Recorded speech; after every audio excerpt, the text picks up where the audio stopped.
Fu and coffee.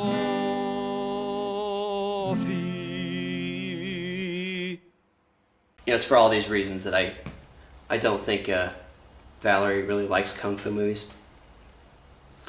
And probably has something to do with a temporary pause in our relationship, which has transpired. Because if there's anything I love as much as coffee, it's kung fu. Well, hi everybody, welcome to the show. Something happened to me this week down at the factory where I work.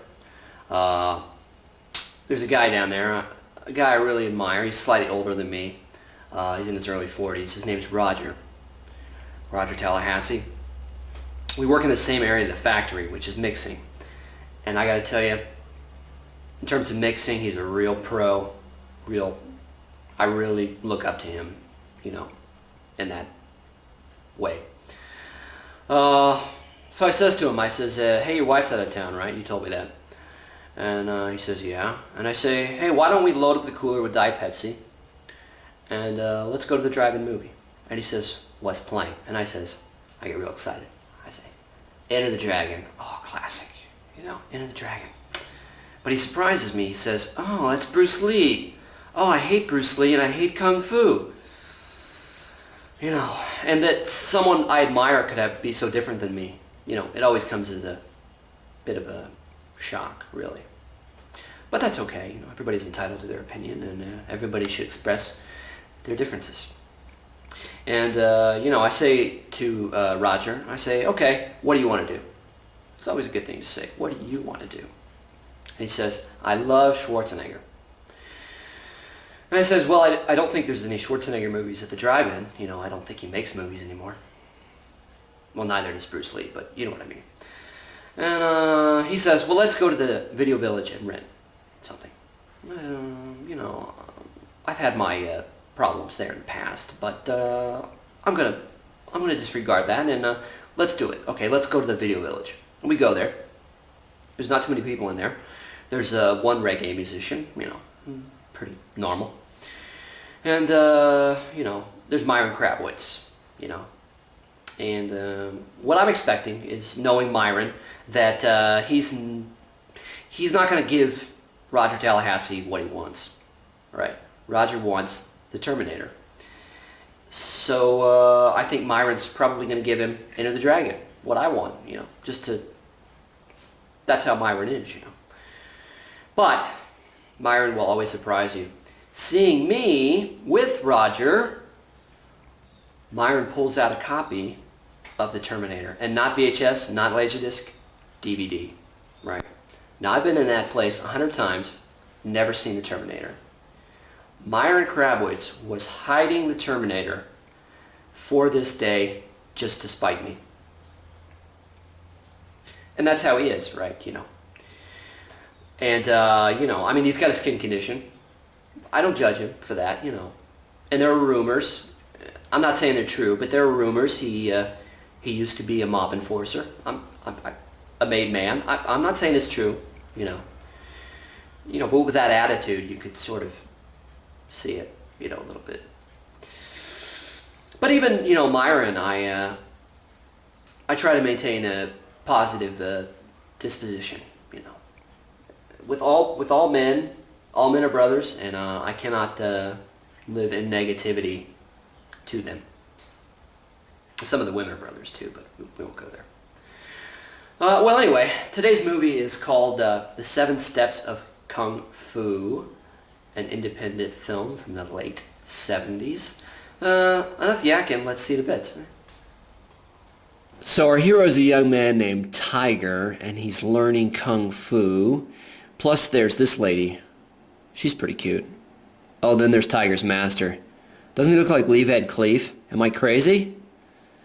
Pliskin. Anyway, as it happens, the Five-Hand Gang is getting back together. Now their leader is a general. He's evil. He must be a Manchu. Tiger learns about it by accident when he takes a medal from one of them. Tiger and his master team up to stop the Five-Hand Gang. That's it. But I'm not complaining.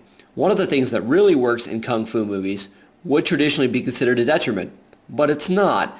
I'm talking about a certain quality of minimalism.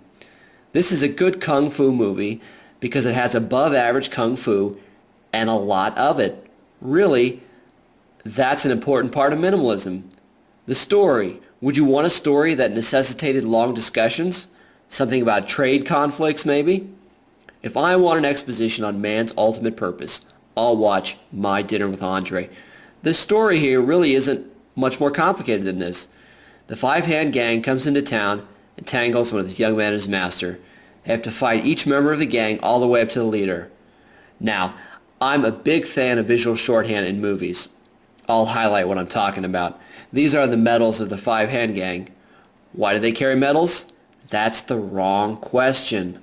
The medals give to this team, this gang, a unity supported in visual form. When Tiger accidentally takes one of the medals, his master knows immediately what it is. The other really useful bit of convention is the villain, this general who has unnaturally white hair, like Steve Martin. So he's evil, like Steve Martin. Look at this guy. I'm scared of him. The star of our movie is Ricky Chang. He appeared in a few Shaw films, including Five Element Ninjas, but never broke out into superstardom. That's a shame. He's charismatic and appealing. I read that he comes from an acrobatic background, and knowing that, I can see that his fighting is more flipping and less punching. The characters of this movie aren't well developed, it must be said. Tiger, our main character, is a slightly roguish but on the whole decent young man. It's a standard type in kung fu movies. Thankfully, the movie establishes this quickly. We understand it, so there's more time for fighting. One thing that seems tacked on is the convention of the training sequence. That's where the title comes in. Well, this is a kung fu movie, right? So it needs a training sequence. Tiger, our main character, he seems capable enough. Anyway, Ricky Chang is a total pro and sells it. 7 Steps of Kung Fu zips along and you'll never get bored. There is one part where somebody forgot to dub it in English. I don't know how that happens, except maybe this wasn't part of the original foreign release. This is the scene where the llamas come in. I've seen this convention before too. Sometimes the llamas have special powers. As far as llamas go, these two are subpar. They've been doing their meditations in a buffet line. In this scene, Tiger fights one of the five-hand gang. Here the young lady releases the lady member of the five-hand gang. I don't know why. It seems like a bad idea to me. The final fight, a 2-on-1 against the general, is very exciting. It builds to an ending that is, again, keyword, minimal. I won't object. Okay, welcome back. That was a pretty interesting movie. I liked that one a lot. Lots of action. The star, Ricky Chang, quite charismatic. Out of a total of 4 beans, I think I'm going to give it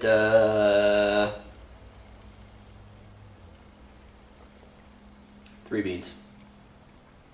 So until next time, guys, cheers. What are the 7 steps of Kung Fu anyway? Is that like the hokey pokey? Put your right foot in, take it out. Put your left foot in, kick the guy in the face. Just asking, what are they? Anybody know? You know? I don't know. There's a conspiracy of silence about this. I'm going to get to the bottom of it. Today's show is brought to you by Sergeant Pepper Coffee. Sergeant Pepper Coffee. It was 20 years ago today that you drank anything so good. Slow snitch, so when ever the ina ibus nerven, never the ina ibus nerven, never the ina ibus nerven, never the ina ibus nerven.